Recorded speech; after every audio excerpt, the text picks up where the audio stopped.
Nunca me imaginé que llegaría a este punto. Todo empezó cuando decidí aventarme a vivir con mi novia en Guadalajara después de 8 meses de andar. Chance y sí fue muy rápido, como mi tía Lourdes no se cansaba de echarme en cara en las llamadas de los domingos. Ella siempre ha sido bien tradicional, de las que piensan que uno se tiene que casar antes de juntarse, pero aquí en Jalisco las cosas están cambiando.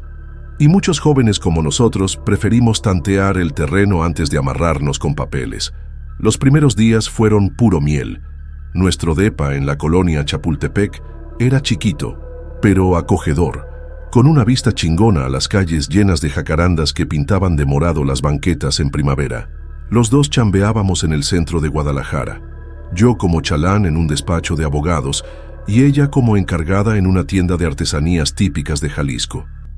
Nuestra rutina era tranquila, con cafecito mañanero al son del mariachi que a veces pasaba por la avenida y noches viendo series mexicanas que le encantaban. Luego empezaron los silbidos. Fue algo tan leve al principio que casi ni lo pelaba. Una melodía rara, diferente a los corridos o mariachis que son tan comunes por acá. Sonaba casi como un canto antiguo que podrían haber entonado los indígenas Wixáritarí que vivían en estas tierras antes de que llegaran los españoles. Una secuencia de notas que no seguía ningún patrón occidental que yo conociera, pero que era inconfundible. La primera vez que lo caché fue cuando ella se estaba bañando. El ruido del agua se mezclaba con el silbido, creando una melodía casi hipnótica que retumbaba por todo el depa. Se me hizo bonito, pensando que era una canción de su infancia en Tepatitlán, el pueblito de Jalisco donde creció. Cuando salió del baño envuelta en su toalla bordada con motivos huicholes, le pregunté por la rola. Ella nomás sonrió, con sus ojos cafés brillando con un toque de misterio, y le sacó la vuelta al tema. Me salió con algo del calorón que hacía en mayo en Guadalajara, y de cómo extrañaba las lluvias que suelen empezar por esas fechas. Conforme pasaban los días, el silbido se hizo más seguido. Mientras yo revisaba contratos para el despacho, sentado en la mesa de mezquite que habíamos comprado juntos en Tlaquepaque, ella silbaba esa melodía sin parar desde la cocina. Cuando intentaba concentrarme en la lectura de un libro de Juan Rulfo, ella silbaba mientras regaba los cactus en nuestro balconcito. La melodía empezó a meterse en mis sueños, despertándome en la madrugada, sudando a pesar de tener el ventilador a todo lo que daba. Intenté hacerme el loco. Intenté enfocarme en el olor rico del café de olla que inundaba nuestro depa por las mañanas, en las risas que nos echábamos viendo a los turistas perdidos en el centro histórico, en las noches en que planeábamos ir a la playa de los Muertos en Puerto Vallarta en el puente del Día de la Revolución. Pero el silbido siempre estaba ahí, como el zumbido constante de los mosquitos en las noches calurosas de Jalisco. Finalmente, después de 3 semanas de tortura auditiva, ya no aguanté más. Estaba revisando unos documentos para un caso importante sobre terrenos ejidales cuando el silbido empezó otra vez. Salí del cuarto para encontrarla en la sala, viendo una telenovela. Lo curioso es que el silbido se había detenido, lo que me encabronó aún más. Le reclamé por su maña, pidiéndole con buena onda que le bajara, explicándole cómo me afectaba en mi chamba. Para mi sorpresa, ella negó rotundamente que estuviera silbando. Su cara, normalmente calientita como el sol de Jalisco, se cerró como los locales del mercado San Juan de Dios al caer la noche. Insistí, describiéndole la melodía única que sacaba a cada rato. Pero ella se mantuvo firme en su negación. La tensión se sentía en el aire como el olor a copal que queman los vendedores en las esquinas durante las fiestas religiosas. Me regresé al cuarto, sin poder retomar mi trabajo, agüitado no solo por el silbido, sino por su negación. ¿Será que no se daba cuenta de lo que hacía? ¿O me estaba tomando el pelo de alguna forma que yo no entendía? A la noche siguiente, al volver del trabajo, escuché el silbido en cuanto abrí la puerta. Me siguió por la sala como una sombra invisible mientras yo intentaba actuar normal, haciéndome el que no oía nada. El sonido era más fuerte ahora, casi como si quisiera asegurarse de que lo escuchara. La melodía retumbaba por las paredes de nuestro depa, rebotando en el piso de azulejos de Talavera que habíamos escogido juntos, metiéndose en cada rincón como el calor persistente de Guadalajara en agosto. Cuando bajé a cenar, ella estaba preparando chiles en nogada, mi platillo favorito. El aroma delicioso de los chiles rellenos, las nueces y la granada debería haber calmado mis nervios, pero el silbido constante anulaba cualquier sensación buena. Intenté cambiar de estrategia, sugiriendo que pusiéramos música de Vicente Fernández para amenizar la cena. Ella no respondió. Siguió cocinando de espaldas a mí. Le pedí perdón por la noche anterior y le expliqué otra vez cómo me molestaba el silbido. Lo comparé con su petición de que no hablara fuerte durante mis llamadas con los clientes, algo que yo respetaba a rajatabla, pero en lugar de comprensión, recibí hostilidad. Se volteó de golpe, con la espátula de madera en la mano, goteando salsa roja como sangre, y repitió que no estaba silbando. Sus ojos, normalmente calientitos como el tequila dorado de los Altos, estaban fríos y distantes. La discusión subió de tono. Su negación constante empezó a hacerme dudar de mi propia cabeza. ¿Será que me estaba imaginando todo? Pero no. El silbido era real, tan real como el calor sofocante que envolvía a Guadalajara en esa época del año. En un momento de furia ciega, perdí el control. El comal de hierro fundido que su abuela nos había regalado como bienvenida al nuevo hogar estaba sobre la estufa. No recuerdo haberlo agarrado, solo el peso en mis manos y el impacto cuando golpeó su cara. Ella cayó contra la barra de mármol, tirando la salsa de nogada que había preparado con tanto esmero. El líquido blanco se mezcló con el rojo que empezaba a escurrir de su frente, creando un dibujo que recordaba los colores de la bandera mexicana en el piso de la cocina. La golpeé otra vez y otra vez. El sonido del metal contra carne y hueso retumbó por el depa como los fuegos artificiales durante las fiestas patronales de San Juan. Cuando finalmente paré, mi respiración agitada era el único sonido aparte del zumbido del refri. Entonces me di cuenta de algo terrible. El silbido continuaba. Ella estaba tirada en el suelo, inmóvil, con los ojos fijos en el techo, como si estuviera contemplando las estrellas sobre el lago de Chapala en una noche clara. Su mandíbula estaba desencajada en un ángulo imposible, con pedazos de dientes esparcidos como confeti después de una piñata. Y aún así esa maldita melodía llenaba el depa. 2 días han pasado. El calor ha intensificado el olor que sale de su cuerpo, mezclándose con el aroma de las flores de cempasúchil que había comprado para decorar nuestra sala, esperando el Día de Muertos. Intenté taparme los oídos, poner la tele a todo volumen para ahogar el sonido, pero el silbido lo penetraba todo, como las raíces de los agaves penetran el suelo árido de Jalisco. Ahora estoy sentado a su lado, viendo las moscas que empiezan a juntarse, atraídas por el festín macabro. El silbido continúa, más fuerte que nunca. Empiezo a entender que nunca fue ella. La melodía estaba en mi cabeza todo el tiempo, como una maldición antigua transmitida a través de las generaciones, desde los tiempos en que los dioses Wixaritari gobernaban estas tierras. El silbido no va a parar, nunca va a parar, y ahora me doy cuenta de que ella intentó decirme eso todo el tiempo. Su negación no era un juego cruel, sino un intento desesperado de hacerme entender que el problema estaba en mí, que la melodía que me atormentaba día y noche era una manifestación de algo más profundo, más oscuro, que había encontrado un hogar dentro de mi mente.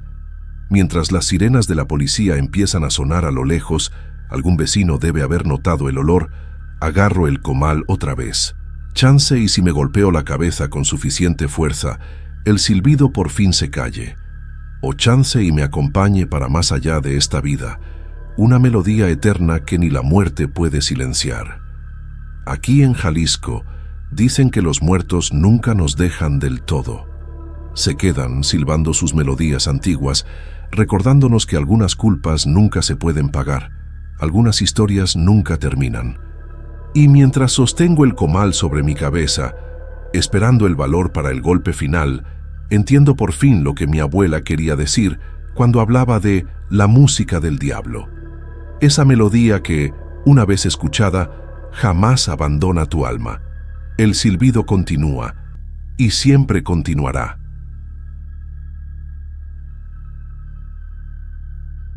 Estaba preparando el café en la cocina cuando mi hija Aniña, de 7 años, entró corriendo por la puerta de atrás. Se veía agitada y con las mejillas rojas, señal de que había estado corriendo a todo lo que da. Apenas si alcancé a levantar la vista mientras le echaba el agua hirviendo a mi taza. Aniña empezó a contarme algo espantoso que había visto. Una figura con la cara pálida y desfigurada. Suspiré para mis adentros. Necesitaba tener más cuidado con lo que veía en la tele por las noches. Aniña tiene la costumbre de bajar a escondidas en la madrugada, y la semana pasada me cachó viendo una serie de terror sobre muertos vivientes. Desde entonces, no ha parado de hablar del tema, a pesar de que le he explicado una y otra vez que esas cosas no existen. Le recordé nuestra plática anterior sobre esas criaturas de mentiras, advirtiéndole que su madre se iba a volver a enojar conmigo si seguía alimentando esas fantasías. Aniña insistió en que sí había visto uno de verdad, pero no en nuestro patio como había dicho antes. Dejé mi taza sobre la barra y la miré fijamente. Su pelo alborotado por el viento y sus cachetes encendidos confirmaban que había estado afuera. Con voz firme, le pregunté si había andado jugando otra vez en la vereda de atrás, aunque ya sabía la respuesta. Aquí en Jalisco, nuestro barrio de Chapalita es relativamente seguro, pero los tiempos han cambiado. En las noticias locales habían reportado varios robos en colonias cercanas. Y el año pasado hubo un asalto en la avenida principal. Pero lo que más nos sacudió fue la desaparición de un niño en Zapopan hace unos años. Un caso que conmovió a toda la región hasta que la búsqueda se diluyó sin resultados. Esos incidentes nos han puesto a todos los papás más alertas. Aniña tiene permiso de jugar sola en nuestro patio y de vez en cuando andar en bici por la vereda que conecta los patios de las casas, siempre y cuando nos pida permiso primero. Sin embargo, últimamente se ha estado pasando de lista, aventurándose más lejos de lo permitido y saliéndose por el portón de atrás cuando se supone que solo debe estar en el patio. Vi cómo su carita se ponía aún más roja mientras confesaba que había estado platicando con don Miguel, nuestro vecino viejito, al que había sorprendido en su jardín. Ahí fue cuando caí en cuenta de que don Miguel era la criatura espantosa que había mencionado. Ayer fue el cartero, y antes otro vecino. En cierto modo, don Miguel era un candidato comprensible para la imaginación de una niña. Vive solo. Debe tener como 80 años, con la piel manchada y arrugada como papel viejo. Siempre ha sido amable en nuestras pláticas ocasionales por la cerca, aunque se nota que es bien solitario. No podía permitir que Aniña anduviera por ahí describiendo a nuestros vecinos como monstruos. Empecé a regañarla con suavidad, pero ella me interrumpió, asegurándome que se había regresado de inmediato y que hasta había rechazado un helado que don Miguel le había ofrecido, acordándose de mi regla de no aceptar cosas de extraños. Me detuve en seco. ¿Te ofreció un helado?, le pregunté. Aniña asintió, explicándome que don Miguel había insistido en que entrara a su casa para darle uno, pero ella se había negado y se había regresado directo a casa. Mi mente se quedó atorada en esa frase. Don Miguel había insistido en que entrara a su casa. Le di otro trago a mi café con el ceño fruncido. No me molestaba que los vecinos platicaran con mi hija, pero no me gustaba nada la idea de que la invitaran a entrar a sus casas sin que nosotros estuviéramos presentes, aunque fueran ancianos amables y solitarios. Decidí visitar a don Miguel más tarde para decirle esto en persona, con amabilidad pero firmeza. Sin embargo, no tuve oportunidad. Momentos después, Aniña dijo algo que me heló la sangre y borró cualquier idea de visitar a don Miguel. Me suplicó que no le prohibiera jugar en el patio, prometiéndome que no se volvería a escapar porque no quería que aquello la agarrara.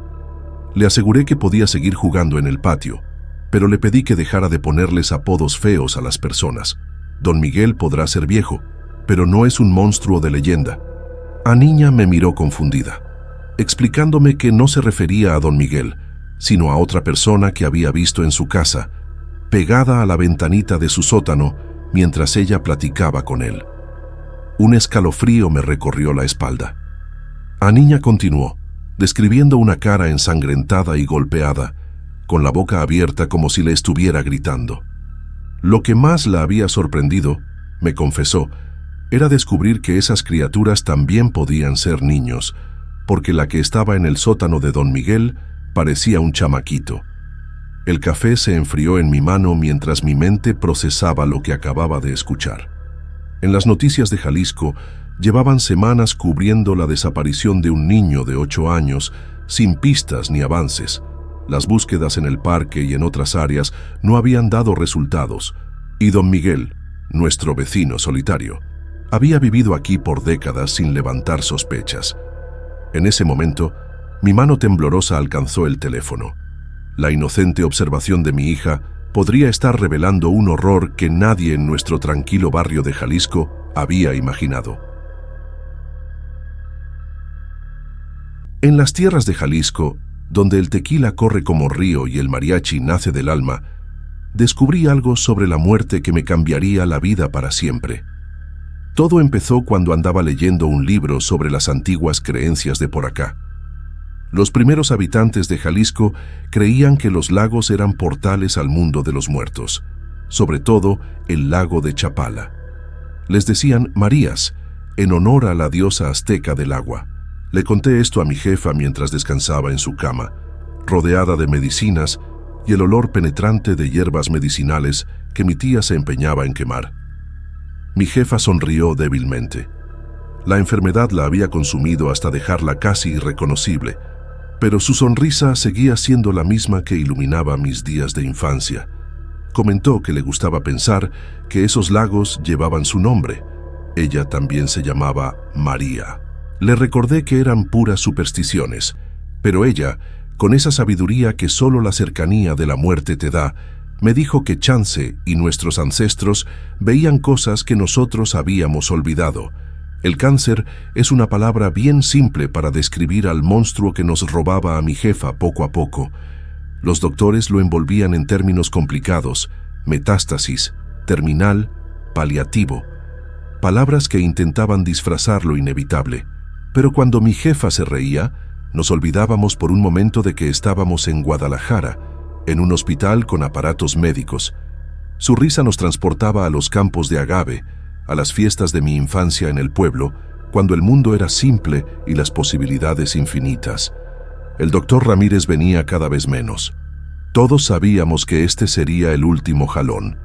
Mi jefa siempre lo recibía con buen humor, hablándole de bailes y tequila, de cómo en sus buenos tiempos podía zapatearle al jarabe tapatío hasta el amanecer. El doctor entraba en el juego, pero yo veía la tristeza en sus ojos.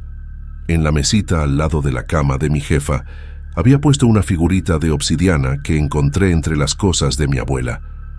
Era un jaguar esculpido con 4 caras, una sonriente mirando a mi jefa, otra feroz volteada hacia la puerta, y 2 llorando. Era inquietante, pero parte de las tradiciones que mi abuela, conocida curandera de nuestro pueblo, había mantenido vivas. El doctor Ramírez me pidió hablar en privado. En el pasillo, donde el olor a copal se mezclaba con el de los jarabes, me dio la noticia que ya esperaba. No había nada más que hacer. La enfermedad avanzaba implacablemente, y a mi jefa le quedaban días, tal vez semanas. Me sugirió considerar un cuarto en el hospital, pero yo tenía otros planes. Si la medicina moderna no podía ayudar a mi jefa, Chance y las antiguas creencias de Jalisco sí. Decidí llevarla de vuelta a nuestra casa a las afueras de Tequila, cerca del campo de agave azul que le había pertenecido a nuestra familia por generaciones. Era marzo, cuando los campos de agave brillan con un azul intenso bajo el sol. Acomodé a mi jefa en su antiguo cuarto y empecé mi chamba. En el sótano encontré un baúl con los objetos de mi abuela, un libro rojo con instrucciones precisas, amuletos, velas y hierbas. Según el libro, debía crear barreras contra la muerte. Empecé trazando líneas de sal en puertas y ventanas, luego grabados en las paredes y en los árboles del jardín, símbolos huicholes y aztecas que prometían confundir a la muerte, hacerla perder su camino hasta nosotros. Nuestra propiedad era chiquita, pero estaba rodeada por campos de agave que se juntaban con las montañas en el horizonte. De chico, me perdía entre esas plantas, imaginando que eran dragones azules dormidos. Mi jefe, que se nos adelantó cuando yo tenía 7 años, me había enseñado a reconocer las plantas maduras, a escuchar el sonido hueco que producían al golpearlas. Yo tenía sus mismos ojos verdes y su pelo rojizo, una rareza en Jalisco que achacaban a algún antepasado irlandés que vino a chambear en las destilerías. Distribuí los amuletos de mi abuela según las instrucciones del libro, en los 4 puntos cardinales, enterrados bajo la tierra. El más importante era un jaguarito de jade que puse debajo de la cama de mi jefa. Finalmente, encendí una vela hecha de cera de abeja y copal. Su olor era intenso, casi insoportable, pero según el libro, mientras ardiera, la muerte no podría encontrar a mi jefa. Los días se transformaron en semanas. Empezaron a pasar cosas raras. Las puertas se abrían solas. La comida se echaba a perder en horas. Escuchaba el sonido de mariachis a lo lejos, aunque no hubiera fiestas a kilómetros de distancia. Los relojes se paraban a las 3:33 de la madrugada. Las sombras parecían moverse en los rincones. No me atrevía a salir de casa. Pedía los víveres del pueblo, que dejaban en la entrada. Mantenía las cortinas cerradas porque algo golpeaba las ventanas durante las noches. Mi jefa se debilitaba y a veces me confundía con mi jefe, hablándome de planes para la cosecha o preguntándome por gente que había muerto hace años. Pero seguía viva, y eso era lo único que importaba. Una noche, después de un mes, me desperté de golpe. La cama de mi jefa estaba vacía. La encontré en la cocina, parada junto a la vela que ahora estaba apagada. Cuando intenté despertarla, noté que la casa estaba helada. Mi aliento formaba nubes en el aire, y entonces escuché el rasgueo de un guitarrón, como el preludio de un mariachi fantasma. Una sombra se formó en el rincón de la cocina, creciendo hasta tomar la forma de un hombre alto. Antes de que pudiera reaccionar, envolvió a mi jefa y ella simplemente desapareció. Grité y me lancé contra la sombra que se desvanecía. Agarré lo que parecía ser un pedazo de tela negra y sentí que me arrastraba. No solté mi agarre, aunque sentía que me hundía en un abismo frío y oscuro. Desperté en un campo de agave bajo un cielo estrellado como nunca había visto. La luna brillaba tanto que iluminaba los campos con un resplandor plateado que hacía que las plantas parecieran criaturas de otro mundo. Una figura se acercó desde los campos. Al principio pensé que era un trabajador, pero al acercarse vi que no era humano. Era como si alguien hubiera recortado un pedazo de cielo nocturno y lo hubiera moldeado en forma humana. Estrellas y constelaciones se movían por su cuerpo, y en el centro de su pecho brillaba una luz azul, como la que emana del corazón del agave cuando está listo para la jima. Exigí que me devolviera a mi jefa. Me respondió que no podía, que su tiempo había terminado hacía semanas y que yo solo había prolongado su sufrimiento. Me explicó que la muerte no es un enemigo, sino un compañero natural de la vida, sin prejuicios ni malicia. Me dijo que mis intentos de mantener a mi jefa viva habían atraído seres antiguos y hambrientos, espíritus que habitan en las profundidades del lago de Chapala, que ahora querían devorar no solo su cuerpo, sino también su alma. Avergonzado, le pregunté si podía verla una última vez. La figura desapareció y, de repente, mi jefa estaba allí entre los agaves. Parecía joven y saludable, como en las fotos de su juventud que guardaba en álbumes descoloridos. Me habló como si estuviéramos en un sueño, preguntándome por el camino que se extendía entre los campos. No tuve el valor de decirle que estaba muerta, que ese camino la llevaría más allá de nuestro mundo. Entonces apareció mi jefe. Lo reconocí inmediatamente por las fotografías y por nuestro parecido. Se acercó a mi jefa y tomó su mano. Me aseguró que cuidaría de ella, que la protegería en su viaje. Quería decirles tantas cosas, hacer 1000 preguntas, pero entendí que ya los había retenido demasiado tiempo. Me despedí con un simple «los amo», sabiendo que era suficiente. Desperté en mi cocina, con la vela apagada frente a mí. La casa estaba silenciosa. Los fenómenos extraños habían cesado. Estaba solo.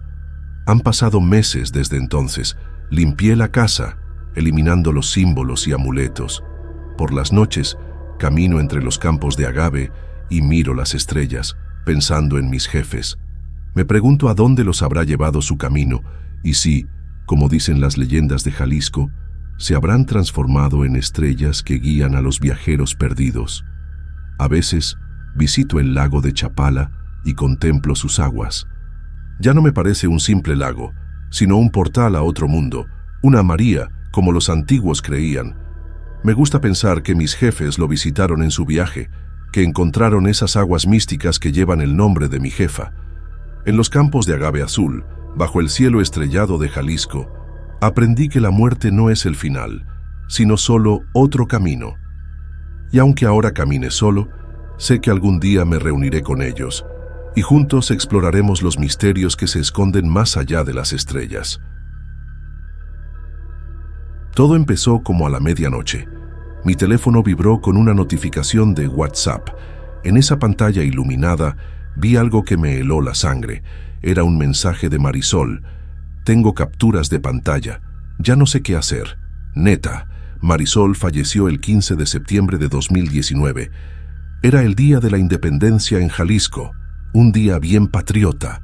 Mientras regresaba de la celebración en el centro de Guadalajara, un conductor bien pedo se metió en sentido contrario y la impactó de frente en la avenida Vallarta. No aguantó los golpes y se fue en cuestión de minutos, antes de que llegara la ambulancia. ¡Qué gacho! Estuvimos juntos 6 años. Marisol tenía una idea bien suya sobre el matrimonio. Decía que era una institución vieja, que prefería nuestra libertad compartida, más relax. Aún así, si hubiera aceptado, le habría pedido su mano en los primeros meses juntos. Era pura luz, el tipo de mujer que siempre elegía el camino más arriesgado. Sus mayores alegrías venían de nuestras caminatas por la Sierra de Quila, aunque también era adicta a la tecnología, bien moderna ella. El aroma a canela y azúcar de piloncillo siempre la acompañaba. Recuerdo de las calaveras de azúcar que adoraba hacer para el Día de los Muertos, una tradición bien bonita. Pero Marisol no era perfecta, y le gustaba que yo lo reconociera. Si me voy primero, se solía decir, no me conviertas en santa, habla de mis defectos también, porque son parte de quien soy. Fingía adorar la música de mariachi para quedar bien con mi familia. Pero en secreto prefería el rock alternativo mexicano, más rifado. Su idea de cariño era un medio abrazo medio raro, y tenía los dedos de los pies bien largos, como un chango araña de la selva lacandona. ¡Qué curioso! Sé que esto parece irrelevante, pero no puedo hablar de ella sin darte una idea de cómo era en realidad. Así tal cual. Vamos al grano, sin rodeos. Marisol se había ido hacía casi 14 meses cuando recibí el primer mensaje. Imagínate, fue el 2 de noviembre de 2020, Día de los Muertos. ¡Qué coincidencia! Tal vez eso tenga algún significado. Mantuve la cuenta de WhatsApp activa en mi celular. No pude deshacerme del chip. Se me hacía muy definitivo. Demasiado. A veces enviaba mensajes a su número como si pudiera leerlos en algún lugar. Un poco loco, lo sé. Su mamá, doña Consuela, también tenía acceso a la contraseña de sus redes sociales, pero casi no las usaba. La tecnología nunca fue su fuerte, más tradicional ella. En diciembre de 2020, doña Consuela me confirmó que no había entrado a las cuentas de Marisol desde el velorio. Marisol conocía mucha gente en Guadalajara, así que pensé que alguno de sus amigos, con conocimientos técnicos, estaba jugando conmigo de la peor manera posible. ¡Qué mala onda! Luego me di cuenta de que quien estuviera hablando conmigo estaba reciclando mensajes viejos que Marisol me había enviado durante nuestra relación. ¡Qué creepy! El mensaje sobre las ruedas del camión venía de una conversación vieja sobre canciones para tocar en un viaje a Puerto Vallarta que nunca pasó. ¡Qué sad! Hola, apareció cientos de veces en nuestras conversaciones, siempre bien atenta. Como por febrero de 2021, Marisol empezó a etiquetarse en mis fotos de Facebook e Instagram.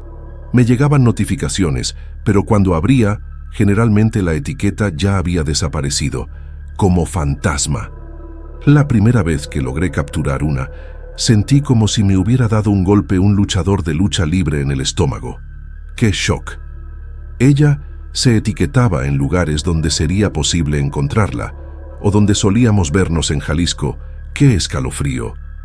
Tengo capturas de pantalla de 2 veces en abril y junio. En una, se etiquetó en una foto mía en el Parque Colomos, nuestro lugar favorito para ir de picnic los domingos. ¡Qué recuerdos! En otra, se etiquetó en una imagen mía tomando tequila en el Mercado San Juan de Dios, donde siempre comprábamos artesanías. Bien típico. Durante ese tiempo dejé de dormir. No podía. El enojo me consumía. Se etiquetaba en fotos al azar cada pocas semanas. Los amigos que se daban cuenta pensaban que era un error del sistema. Descubrí que algunos amigos lo notaron y no me dijeron nada. ¡Qué gandallas! Algunos hasta me borraron de sus contactos. ¡Qué feo! En este punto, te preguntarás por qué no borré mis redes sociales. Me hubiera gustado hacerlo. De verdad, llegué a desactivarlas por un tiempo. Pero en los días que no podía salir de casa, era reconfortante tener a mis amigos para platicar. Me hacían paro. Era bueno visitar el perfil de Marisol cuando el círculo verde de "en línea" no estaba al lado de su nombre. ¡Qué nostalgia! Ya era medio ermitaño cuando Marisol vivía. Su muerte me convirtió prácticamente en un ermitaño. Me encerré. WhatsApp, Facebook y los juegos en línea se convirtieron en mis únicos medios de contacto social. ¡Qué soledad! El 12 de marzo de 2021 le envié un mensaje directo a quien creía que estaba invadiendo la cuenta de Marisol. Sé que no eres ella. Por favor, deja de hacer esto. Está destruyendo lo que queda de mi vida, porfa. El 25 de marzo recibí una respuesta. No necesito parar. Siempre estaré contigo. El olor a canela nunca se irá. Nunca. Fue hasta que revisé esas conversaciones meses después que me di cuenta de que ella también estaba reciclando mis propias palabras. ¡Qué horror! Mi respuesta parece poca cosa aquí. Estaba intencionalmente ofreciendo carnada emocional. Esto me está destruyendo. Para mantener el interés en su juego. Trabajaba con la idea de que el tipo de persona que haría esto sería el tipo de persona que se alimenta del sufrimiento ajeno. Publicaba en foros de tecnología buscando maneras de rastrear a esa persona, contactando a las plataformas, haciendo de todo. Necesitaba mantenerlos cerca para juntar evidencia. Como detective. Antes de que pregunten, sí, había cambiado la contraseña y toda la información de seguridad un montón de veces. No soy tonto. 16 de abril. Recibí esto. La tierra está mojada. Día de los Muertos. Cempasúchil y velas. Congelando. Parece un revoltijo de palabras. Sin sentido. Como todas nuestras conversaciones hasta entonces, son pedazos reciclados de mensajes anteriores. Pero congelando fue la primera palabra original que ella creó, separada de esa forma rara. Eso me dio pesadillas que empezaron hace poco. Sueño que está en un carro helado, con la piel azul y gris, mientras estoy afuera, en el calor, gritando que abra la puerta. Ni siquiera nota que estoy ahí. A veces, sus piernas están fuera del carro, conmigo. ¡Qué macabro! El 24 de mayo, recibí: déjame caminar a casa. Estoy bien. Su respuesta fue lo que me llevó a denunciar y tratar de quitar sus cuentas, pensando que eso ayudaría a parar esto. Puede parecer inofensivo comparado con el mensaje anterior. Fue copiado de una conversación vieja donde trataba de convencerla de que me dejara llevarla a casa después de una fiesta en la zona Minerva. ¡Qué terco! En el accidente, el tablero del carro le había aplastado el cuerpo. La cortó en una línea diagonal desde la cadera derecha hasta la mitad del muslo izquierdo. Una de sus piernas fue encontrada debajo del asiento trasero. ¡Qué terrible! Volviendo al pasado. 15 de septiembre de 2019. Voy saliendo del desfile. Hay mucho tráfico por las celebraciones. Llegaré un poco tarde. Te veo pronto. Ten cuidado, hay muchos borrachos en las calles hoy. Te amo. Esos son registros del día en que murió. Generalmente volvía del trabajo a las 5:30 p.m., pero ese día se quedó a ver el desfile de la Independencia. Esta, junto con algunos mensajes de voz, fue la última vez que hablé con ella pensando que estaba viva. Entenderás por qué te muestro esto pronto. Ayer, 1 de julio de 2021. Estoy aquí, el altar está vacío. Pon mi foto. Pon cempasúchil. Ayúdame a cruzar. Denuncié sus cuentas unos días después de recibir el mensaje. Hasta ayer se había quedado callada. Ni siquiera se etiquetaba en mis fotos. Qué raro. Ya no sé qué hacer. Neta. ¿Debo borrar todos sus recuerdos digitales? ¿Y si es realmente ella? Siento ganas de vomitar. No entiendo qué está pasando. No le hallo. Acabo de escuchar una notificación de WhatsApp. Tengo mucho miedo de revisar. ¡Ay, nanita!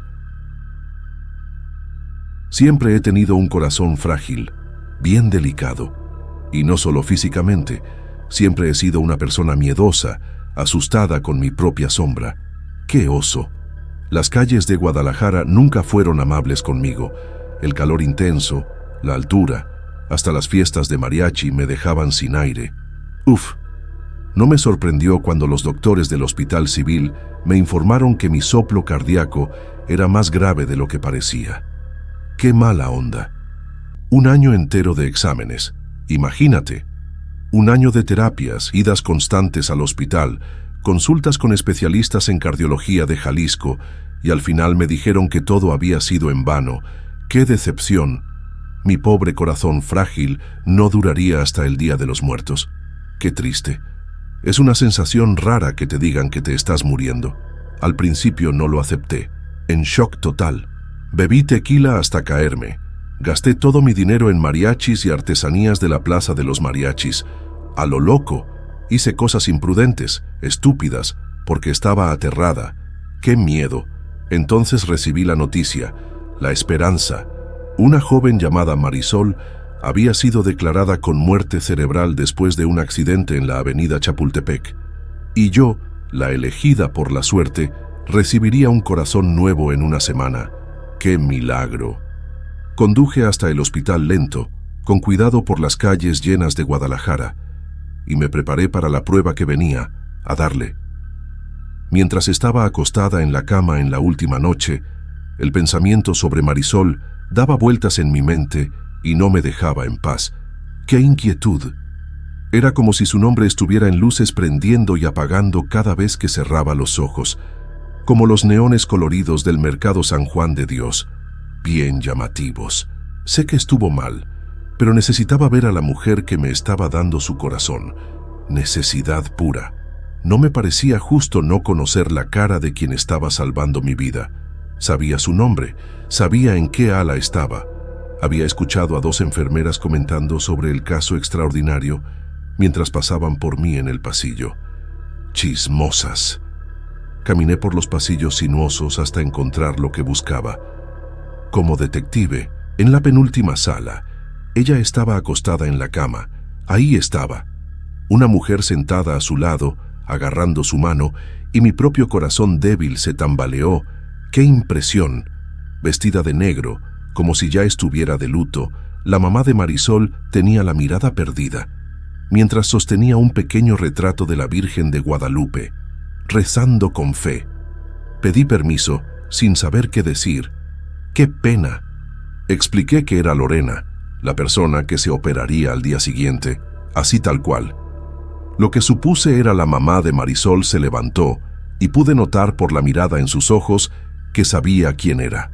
Me cachó, me agradeció por visitar, diciendo que una parte de su hija seguiría viviendo en mí y que quería conocerme.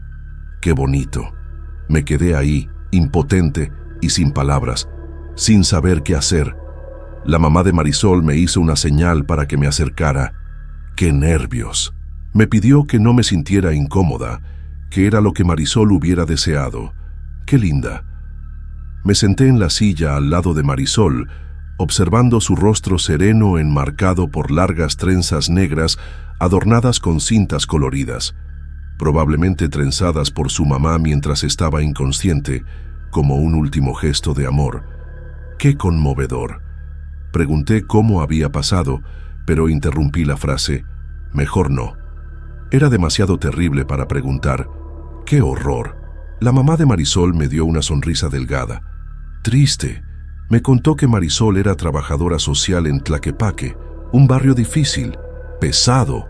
Cuidaba de mujeres maltratadas, víctimas de abuso. ¡Qué noble!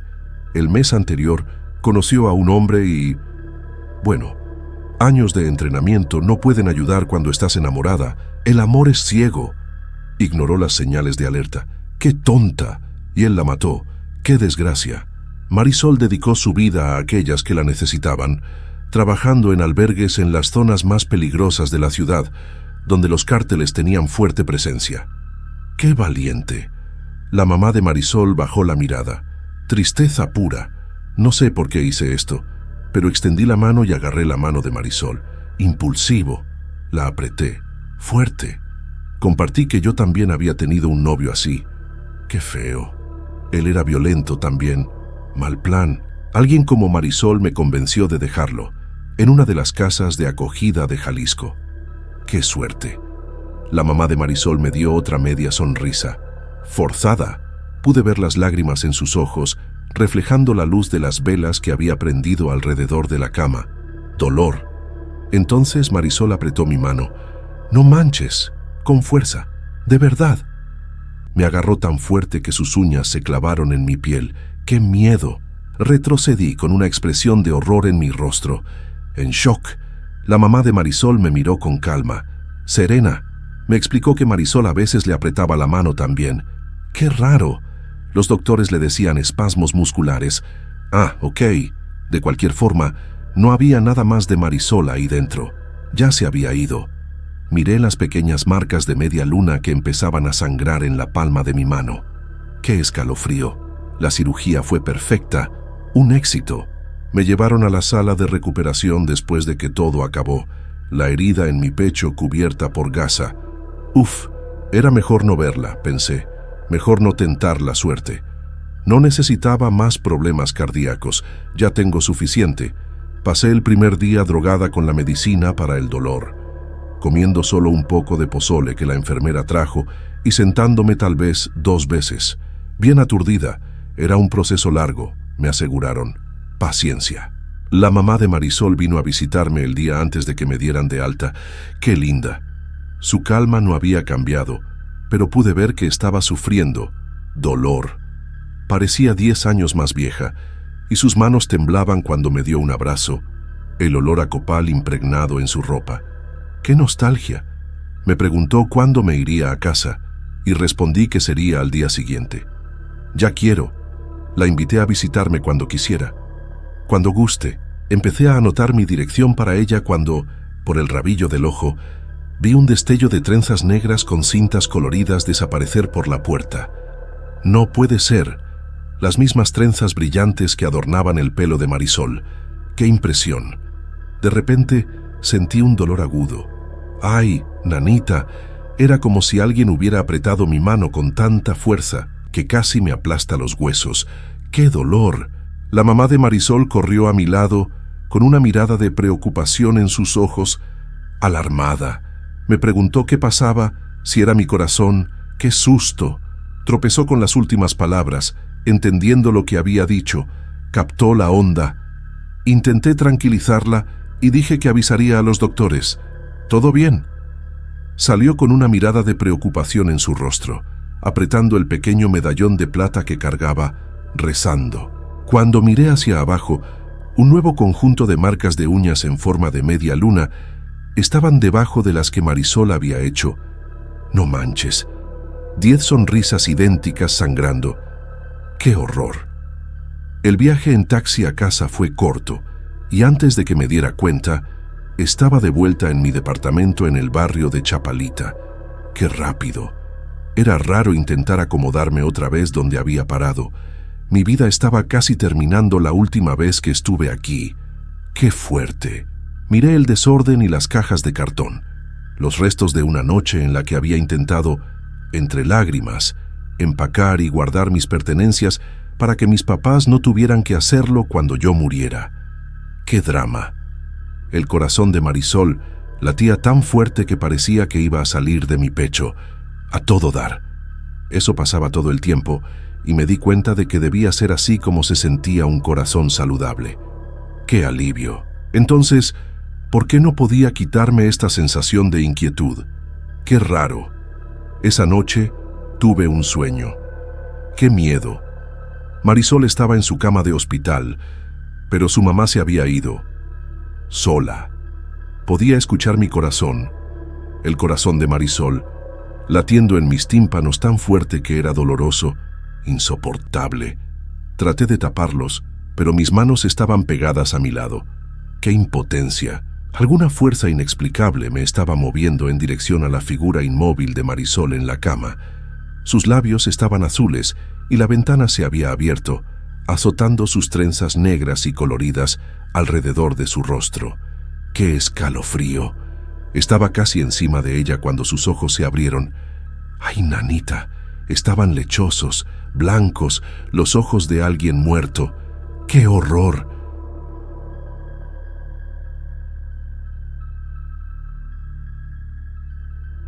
Siempre he tenido un corazón frágil, bien delicado.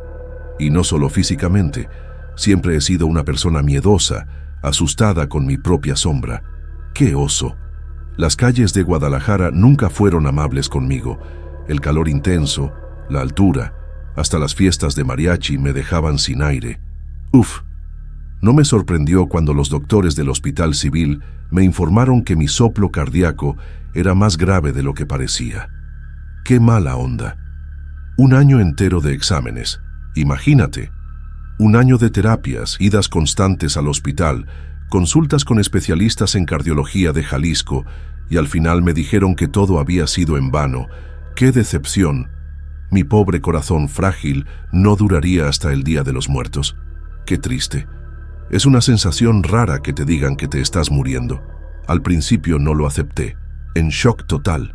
Bebí tequila hasta caerme. Gasté todo mi dinero en mariachis y artesanías de la Plaza de los Mariachis.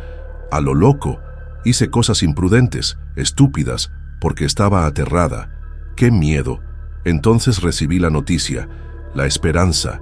Una joven llamada Marisol había sido declarada con muerte cerebral después de un accidente en la avenida Chapultepec. Y yo, la elegida por la suerte, recibiría un corazón nuevo en una semana. ¡Qué milagro! Conduje hasta el hospital lento, con cuidado por las calles llenas de Guadalajara, y me preparé para la prueba que venía, a darle. Mientras estaba acostada en la cama en la última noche, el pensamiento sobre Marisol daba vueltas en mi mente y no me dejaba en paz. ¡Qué inquietud! Era como si su nombre estuviera en luces prendiendo y apagando cada vez que cerraba los ojos, como los neones coloridos del Mercado San Juan de Dios, bien llamativos. Sé que estuvo mal, pero necesitaba ver a la mujer que me estaba dando su corazón. Necesidad pura. No me parecía justo no conocer la cara de quien estaba salvando mi vida. Sabía su nombre, sabía en qué ala estaba. Había escuchado a 2 enfermeras comentando sobre el caso extraordinario mientras pasaban por mí en el pasillo. Chismosas. Caminé por los pasillos sinuosos hasta encontrar lo que buscaba. Como detective, en la penúltima sala, ella estaba acostada en la cama. Ahí estaba. Una mujer sentada a su lado, agarrando su mano, y mi propio corazón débil se tambaleó. ¡Qué impresión! Vestida de negro, como si ya estuviera de luto, la mamá de Marisol tenía la mirada perdida, mientras sostenía un pequeño retrato de la Virgen de Guadalupe, rezando con fe. Pedí permiso, sin saber qué decir. ¡Qué pena! Expliqué que era Lorena, la persona que se operaría al día siguiente, así tal cual. Lo que supuse era la mamá de Marisol se levantó y pude notar por la mirada en sus ojos que sabía quién era. Me cachó, me agradeció por visitar, diciendo que una parte de su hija seguiría viviendo en mí y que quería conocerme. ¡Qué bonito!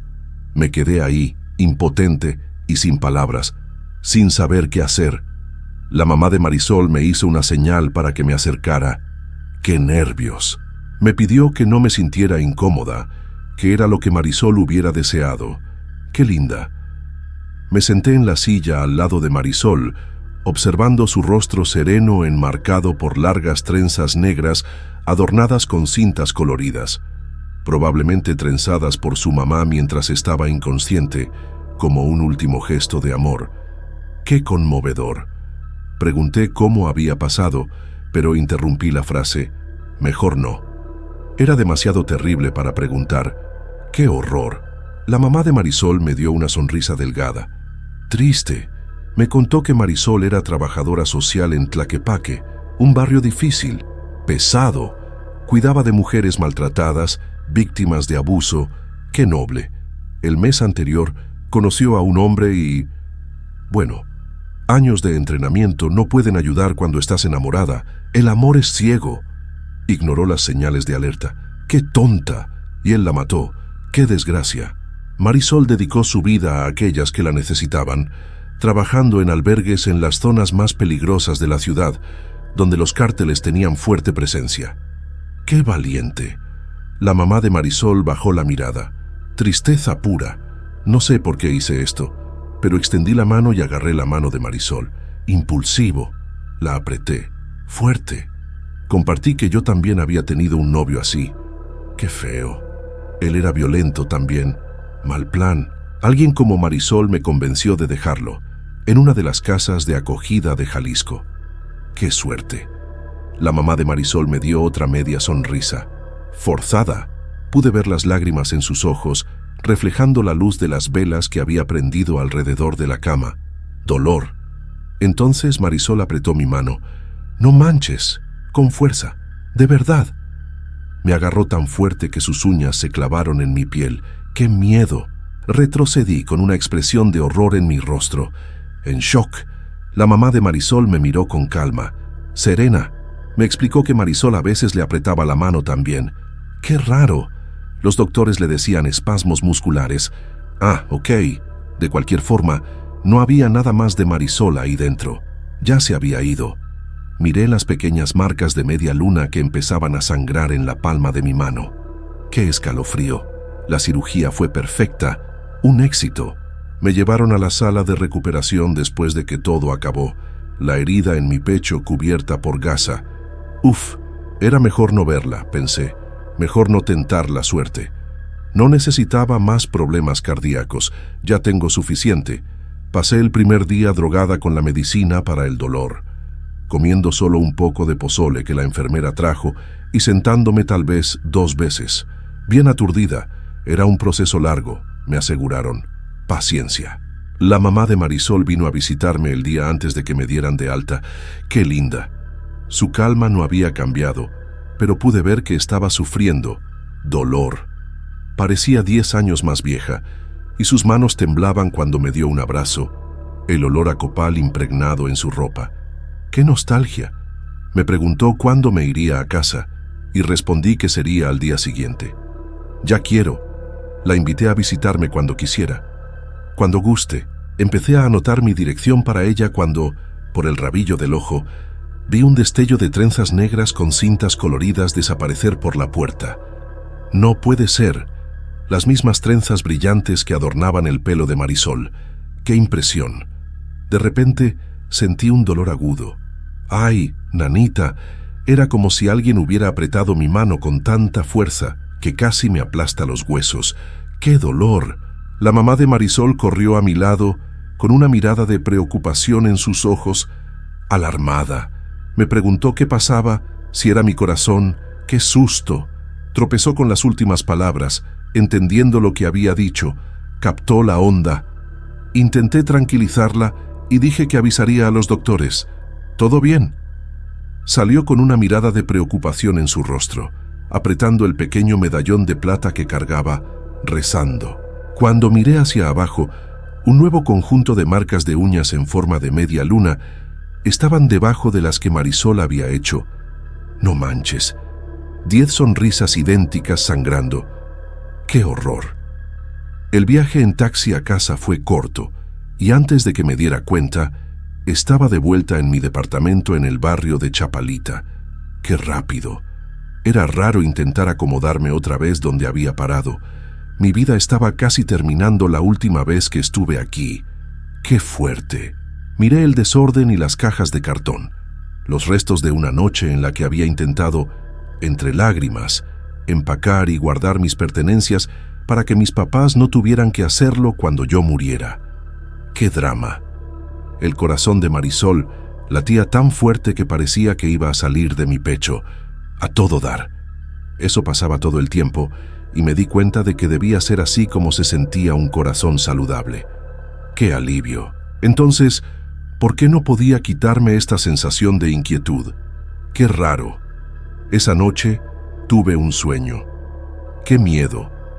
Marisol estaba en su cama de hospital, pero su mamá se había ido. Sola. Podía escuchar mi corazón, el corazón de Marisol, latiendo en mis tímpanos tan fuerte que era doloroso, insoportable. Traté de taparlos, pero mis manos estaban pegadas a mi lado. ¡Qué impotencia! Alguna fuerza inexplicable me estaba moviendo en dirección a la figura inmóvil de Marisol en la cama. Sus labios estaban azules y la ventana se había abierto, azotando sus trenzas negras y coloridas alrededor de su rostro. ¡Qué escalofrío! Estaba casi encima de ella cuando sus ojos se abrieron. ¡Ay, nanita! Estaban lechosos, blancos, los ojos de alguien muerto. ¡Qué horror! ¡Salte!, chilló su voz gutural. ¡Qué miedo! Podía oír el latido cardíaco más y más rápido, latiendo hasta que pensé que no aguantaría más. Me iba a dar algo. El sonido se mezclaba con el sonido distante de mariachis tocando una canción fúnebre. Entonces desperté, de golpe. El sonido era real, en serio. El corazón de Marisol estaba tan fuerte que parecía que iba a romper mis tímpanos, y grité de agonía, tratando de cubrir mis oídos. ¡Qué dolor! Era inútil. Venía de algún lugar profundo dentro de mí. Podía sentirlo reverberando por los huecos de mi pecho. Me levanté de la cama, sin aliento, y traté de encontrar mi teléfono. ¡Auxilio! Necesitaba llamar a alguien, a quien sea, una ambulancia o a mi mamá, lo que sea. A quien contestara, salte. Era un leve susurro sobre los golpes martilleantes del corazón de Marisol, una voz gutural baja que parecía haber sido hecha por un animal, y me arrastré hasta la puerta, por el pasillo, ahogando mis gritos por ayuda. ¡Qué desesperación! Mi vecino abrió la puerta, sus ojos tan grandes como platos al verme en el piso agarrándome el pecho. ¡Qué impresión! Me llevó al hospital mientras lloraba en el asiento del copiloto de su carro, las luces de Guadalajara pasando en borrones coloridos por la ventana. ¡Qué angustia! Después de como 50 exámenes diferentes, los doctores me dijeron que no tenía absolutamente nada malo. ¡Qué raro! Dijeron que mi corazón estaba regular, mi presión arterial estaba normal y que todo estaba bien. Todo bien. Me quedé en la sala de espera, hundida en mi vergüenza y frustración, bajo la mirada compasiva de una enfermera anciana que murmuraba oraciones para Santa Lucía. Aquel corazón no me pertenecía. Sentenciado. Mi teléfono vibró en el mostrador. Un número desconocido. Órale. Era todo lo que necesitaba, más cosas inexplicables y aterradoras, como un extraño al otro lado del teléfono. ¡Qué horror! Mi voz sonó pequeña en la línea, nerviosa. ¿Bueno?, pregunté. Era la policía de Jalisco, llamando para reportar un incidente ocurrido en mi departamento alrededor de la 1:30 de la madrugada. No manches, sentí una ola de vergüenza. ¡Qué oso! Pedí disculpas, explicando que había tenido una cirugía recientemente y no me estaba sintiendo bien. ¡Qué pena! Tuve que pedir a mi vecino que me llevara al hospital y creo que entré un poco en pánico antes de salir. ¡Qué oso! Hubo un pequeño silencio al otro lado de la línea. ¡Qué silencio! El oficial dijo que era algo para lo que debería estar sentada. No puede ser. Sentí los latidos del corazón de Marisol, fuertes y calmos, bien marcados. Me informó que hubo un allanamiento por Miguel Ángel Ramírez. ¡Qué miedo! Según los registros policiales, él era mi expareja y yo había registrado una orden de restricción contra él en septiembre de 2017, después de meses de abusos que casi me cuestan la vida. ¡Qué horror! Mi sangre se congeló, helada. Confirmé que sí había hecho la denuncia. Por supuesto, él estaba bajo custodia policial. Gracias a Dios, encontraron un arma automática con él y creían que tenía la intención de lastimarme. ¡Qué desgraciado! Había un oficial estacionado en mi departamento que podría darme más detalles, dependiendo de cuánto durara mi estadía en el hospital.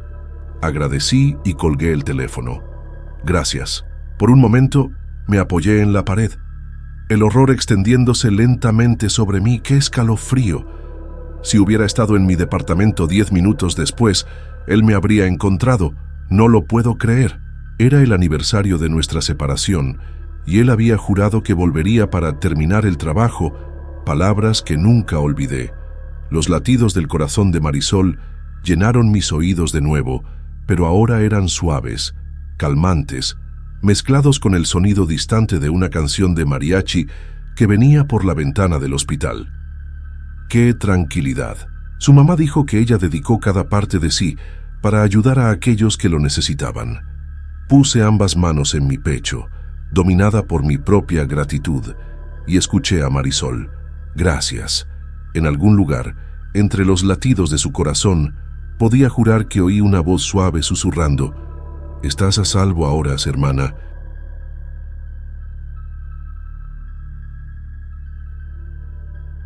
Conocí a una mujer que nunca se quitó su vestido de novia.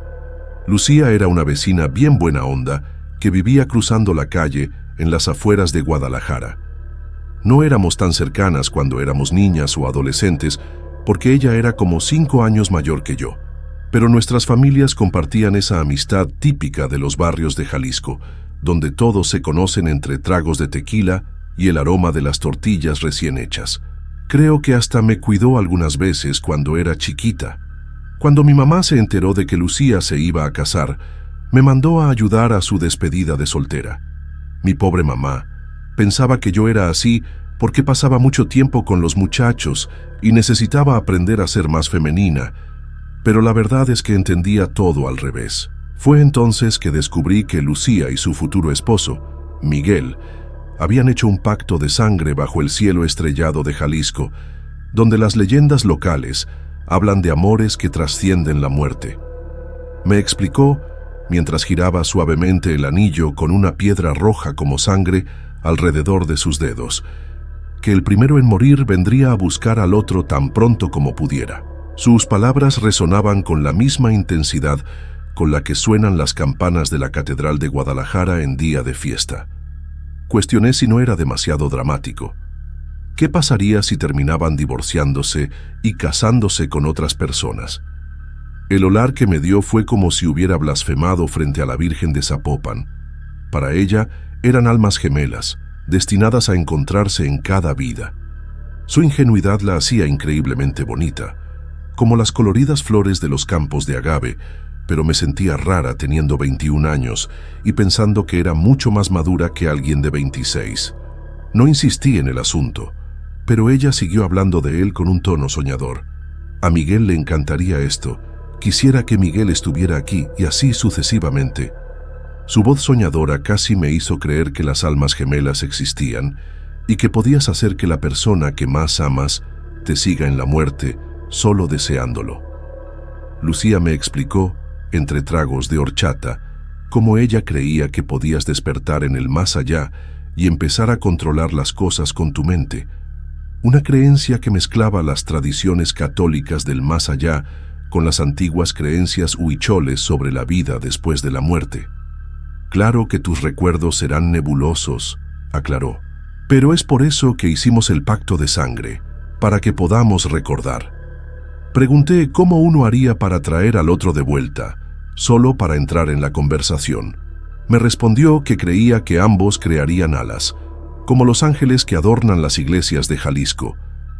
Todo parecía terriblemente infantil cuando lo pienso ahora, pero Lucía tenía algo que hacía que todos prestaran atención y se maravillaran con sus palabras, como si fuera una de esas contadoras de historias que se sientan en la plaza de Tlaquepaque para compartir historias ancestrales. A pesar de la diferencia de edad, terminamos haciéndonos buenas amigas. Creo que finalmente estábamos en una fase donde eso ya no importaba. Como yo estaba en la universidad pero vivía con mis papás y no necesitaba trabajar, Tenía mucho tiempo libre para acompañarla a las pruebas del vestido de novia, a las degustaciones de pastel y a todas esas cositas que son el mundo entero para las novias. Pero Lucía era una novia agradable y nunca perdía la compostura. Simplemente estaba emocionada por casarse con el hombre de sus sueños y quería hacer todo lo más bonito posible, como esas ceremonias que se ven en las haciendas históricas de Jalisco. Poco a poco, empecé a entender su devoción por Miguel, y él estaba igualmente loco por ella, si no más. Cuando estaban juntos, el mundo parecía un lugar más brillante y cálido, como si el sol de Jalisco brillara solo para ellos, derritiendo lentamente dulces de cajeta sobre mi corazón. El día de la boda llegó, aproximadamente medio año después del té de Lingerie. La ceremonia sería en una de esas hermosas iglesias coloniales del centro de Guadalajara, con mariachis esperando para la celebración.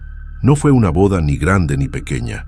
Parecía que tanto Lucía como Miguel habían logrado invitar exactamente a todos los que querían a su alrededor en el día más feliz. Ni uno más, ni uno menos. Me sentí honrada de estar ahí, como testigo de un amor que parecía sacado de una de esas canciones rancheras que hablan de amores eternos. No obstante, el día más feliz nunca llegó. Cuando Lucía llegó tarde como cualquier novia debería estar, había murmullos e inquietud entre los invitados que esperaban bajo el sol de la tarde. Miguel no estaba ahí. Su sonrisa no vaciló, porque estaba completamente segura de que él nunca la dejaría plantada. Pero pude notar que estaba preocupada. Las damas de honor, sus dos amigas más cercanas desde la prepa, empezaron a hacer llamadas para tratar de averiguar si el novio se había enfermado repentinamente. Luego se dieron cuenta de que los papás de Miguel estaban ahí, pero no su hermano. Informaron que el otro hijo de ellos debía traer al novio como parte de sus deberes de padrino. Cuando llegó la noticia devastadora, todos quisieron consolarla. Todos querían desesperadamente proteger su precioso corazón, pero estaba despedazado demasiado para notar a nadie más.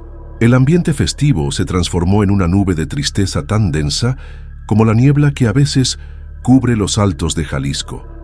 Todo fue demasiado rápido y aterrador. Un carro deportivo se pasó un alto y chocó directamente contra el carro donde viajaban. El hombre en el asiento del copiloto murió al llegar. El conductor fue llevado al hospital, pero su estado era crítico. Fue muy difícil para todos. El hermano de Miguel sobrevivió, pero quedará tetrapléjico por el resto de su vida debido a una grave lesión en la médula espinal. Por lo que sé, él también está inconsolable porque desearía haber sido él quien murió. Poco después de la boda que nunca sucedió, Lucía y los papás de Miguel se encargaron de vender la casa que acababan de comprar. Y Lucía siguió viviendo con sus papás en el mismo barrio donde crecimos. Sus otras amigas y yo empezamos a turnarnos para hacerle compañía mientras sus papás no estaban en casa. Hice lo posible para estar ahí para mi vecina y amiga, pero ella no estaba realmente presente. Vivía en un delirio, y lo único que podías ver filtrándose a la realidad era su desolación, tan profunda como los cañones de la barranca de Huentitán. Nunca vi una tristeza tan profunda y desgarradora. Lucía se rehusaba a quitarse el vestido. Pasaba todo el día junto a la ventana esperando a Miguel y toda la noche llorando porque lo extrañaba desesperadamente.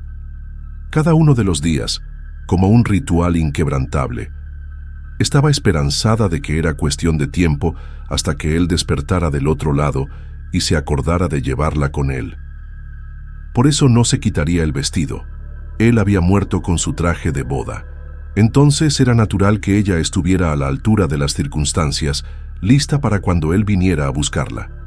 Sus papás y cada una de sus amigas trataron de convencerla de que se cambiara de ropa.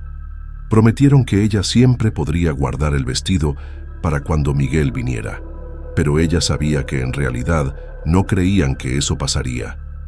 Era como prometerle a un niño que le comprarías un dulce otro día, sin intención de cumplir. Nadie se atrevió a penetrar su dolor y obligarla a quitarse el vestido. Pasaba el día con él, dormía con él, hasta se bañaba con él. Debido al clima cálido y árido de Jalisco, mantenerlo seco no era un problema. solo todo lo demás. El otrora bello vestido de organza y seda ahora estaba rasgado, sucio y maloliente, como si hubiera sido arrastrado por todos los caminos polvorientos de Jalisco. Pero ella seguía negándose a quitárselo. Empezó a creer que Miguel no podría encontrarla en la multitud si no lo estaba usando. Era imposible cambiar su opinión, y aunque estaba viendo a un terapeuta 3 veces por semana, no mejoraba. Su luto y trastorno se estaban convirtiendo en una enfermedad mental más oscura y permanente, tan profunda como las leyendas de espíritus perdidos que se cuentan en los pueblos de Jalisco. Empezó a hablar con Miguel. Luego nos explicó que él estaba cerca, entonces podía sentirlo llegando. Solo estaba tardando un poco porque volar es realmente difícil cuando tus alas son recién adquiridas, como los polluelos de pájaro que aprenden a volar sobre los techos de tejas rojas de Guadalajara. Entonces, una mañana, desapareció para siempre. Nadie la vio salir, y nadie la vio después de eso, como si se hubiera desvanecido en el aire caliente de Jalisco. Lo único que pudimos encontrar, en el pequeño bosque detrás de la casa, fue su vestido de novia sucio. Tenía 2 grandes agujeros perforados en la espalda, como si alas hubieran crecido. Después de encontrar el vestido, todos los que amaban a Lucía se sintieron aliviados. Su madre admitió sinceramente que realmente creía que Miguel, de alguna manera, había vuelto para llevársela, como en esas historias de apariciones que las abuelas cuentan durante las noches del Día de Muertos. Otros no eran tan adeptos a la explicación sobrenatural, pero pensar que existía la posibilidad de que hubiera sucedido nos trajo una sensación de cierre, como cuando se apaga la última vela en un altar. No es que estuviéramos felices con su muerte, pero nos conformamos con la posibilidad de que finalmente hubiera encontrado su paz entre el aroma del copal y las flores de cempasúchil. Era un ángel, al fin y al cabo. ¿Por qué no crecería alas y escaparía de su prisión de carne?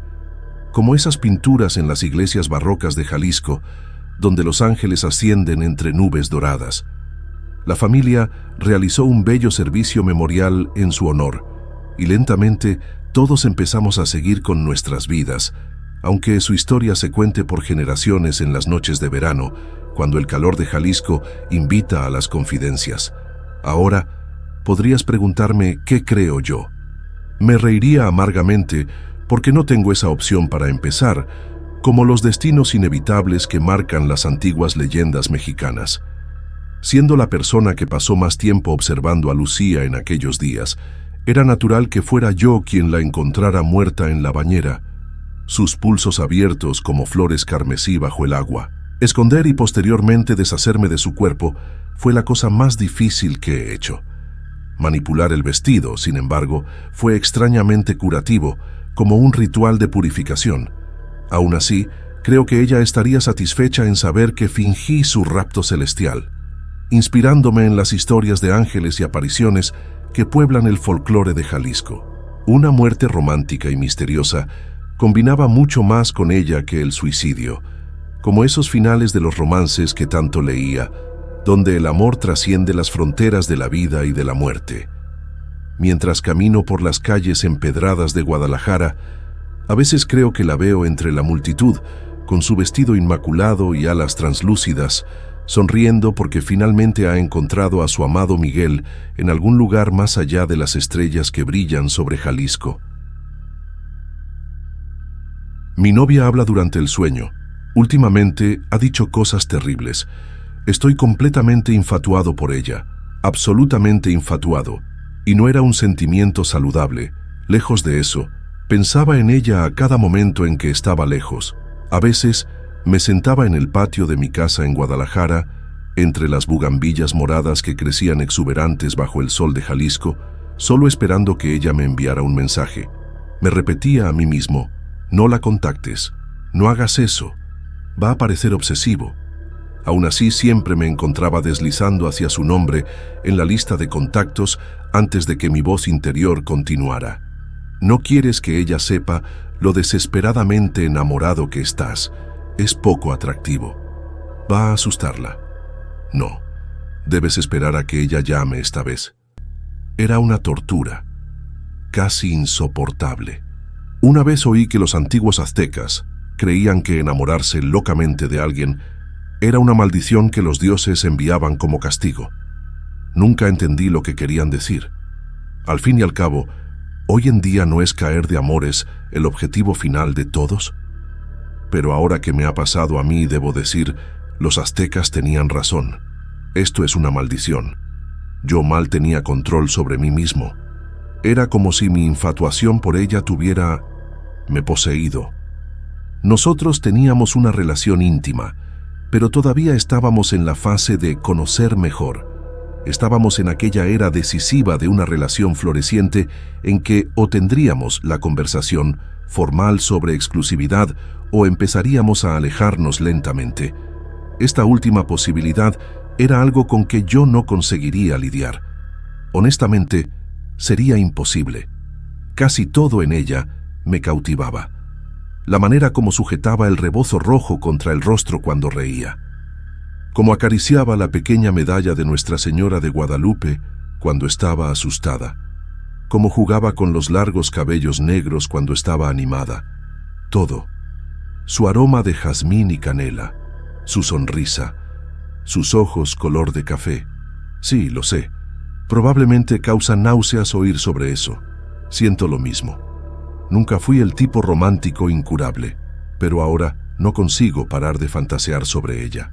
Pensaba en nosotros dos haciendo la larga caminada de 3 horas hasta el mirador de la barranca en Zapopan, reviviendo uno de nuestros primeros encuentros, hasta aquel primer beso mientras observábamos las luces de Guadalajara al atardecer. Pero esta vez yo me arrodillaría, sacaría el anillo y bueno, usted sabe lo que pasaría después. Todo bien, voy a parar. Sí, esta es una mujer con quien yo estaba saliendo casualmente hacía solo algunos meses. No debería estar pensando en pedido de casamiento todavía. Yo sé de eso, pero mal consigo controlarme. Siento como si estuviera perdiendo el poder sobre las decisiones que tomo. Y eso me lleva al motivo por el cual estoy relatando esto en este momento. Comenzó con la primera cosa realmente preocupante sobre ella. Nunca habíamos pasado una noche juntos. No importaba lo cuán tarde ella estuviera en mi casa, así que uno de nosotros mostrara señales de cansancio. Ella se levantaba e iba, aunque no salía de forma extraña o con rabia. Apenas un beso casual de buenas noches, una sonrisa y un «me llama luego». Fue algo que ni percibí en las primeras veces que ella hizo eso. Pero después de casi 8 semanas de noviazgo, estaba quedando extraño. Yo tendría que preguntar sobre eso. Precisé beber casi una botella entera de tequila antes de tener coraje. Ella pareció casi derrotada cuando pregunté y bajó los ojos avergonzada. Confesó que ya sabía que esa conversación vendría eventualmente. Respiró hondo con un largo suspiro. Recientemente, ella comenzó a hablar durante el sueño. Balanceó la cabeza avergonzada. Explicó que la condición se llama soniloquía, que ella había buscado sobre el asunto. Di de hombros y reí alto. Mi actitud parecía decir, «Es solo eso». Ella no estaba riendo. Insistió que yo escuchara. Era grave. Estaba completamente fuera de control. No eran apenas palabras aleatorias o murmullos sin sentido. No, era horrible. Ella decía cosas horribles y repugnantes. Comenzó a levantar la voz, respirar pesadamente, y sus ojos se llenaron de lágrimas. Me aproximé y la abracé. Dije que no podría ser tan malo. Pedí que ella pasara la noche. Dije que ella probablemente estaba exagerando. Yo estaba equivocado. En aquella noche ella se quedó en mi casa, pero antes de dormirse, ella me alertó sobre algo. No importaba lo que sucediera, yo no debería despertarla. Eso la dejaría muy asustada y desorientada. Y no debería responder a ella, apenas ignorar. Si quedara muy difícil, ella sugirió que yo saliera del cuarto y durmiera en el sofá de la sala. Ella no se importaría. Dije a ella para no preocuparse. Dije que no sería gran cosa. Dije que no iría para el sofá. Quedaría al lado de ella en la cama. Pero estaba equivocado. No conseguí aguantar ni una noche. Ambos adormecemos sin incidentes. No sé cuántas horas se pasaron, pero desperté en el oscuro con la sensación de que alguien estaba observándome. Y entonces me recordé, ella estaba conmigo. Ella realmente estaba pasando la noche. Sonreí, pero entonces noté el contorno sombrío de ella sentada en la cama. Ella estaba mirando para mí, encarando. Me asustó, admito. Su postura estaba completamente diferente. Era como si ni fuera ella. Entonces ella habló. No era la voz de ella que oí. Era mucho más baja y áspera, como algo salido de un filme de terror sobre las leyendas de La Llorona. «Voy a arrancar tu carne de los huesos», ella dijo. Congelé. En el inicio, apenas continué mirando para ella. Eso no era ni de lejos lo que yo esperaba. Pensé que sería más como el Tourette es frecuentemente retratado. Apenas palabrotas y gritos aleatorios. Sinceramente, pensé conmigo mismo, ¿qué haré si ella me ataca ahora? ¿Y si ella realmente intenta arrancar mi carne de los huesos? Pero entonces ella simplemente se acostó nuevamente y volvió a dormir. Me quedé apavorado. Intenté acostarme nuevamente e ignorarla, pero fue difícil. No conseguía ni cerrar los ojos sin pensar. Tal vez ella esté sentada nuevamente y me encarando. Entonces miré para ella. Su rostro estaba presionado contra el mío. Su aliento era fétido y podrido, algo que seguramente no era normal para ella. Ella habló nuevamente, en la misma voz de antes. «Si usted no va para el sofá, estará muerto hasta el amanecer». Eso fue lo suficiente para mí.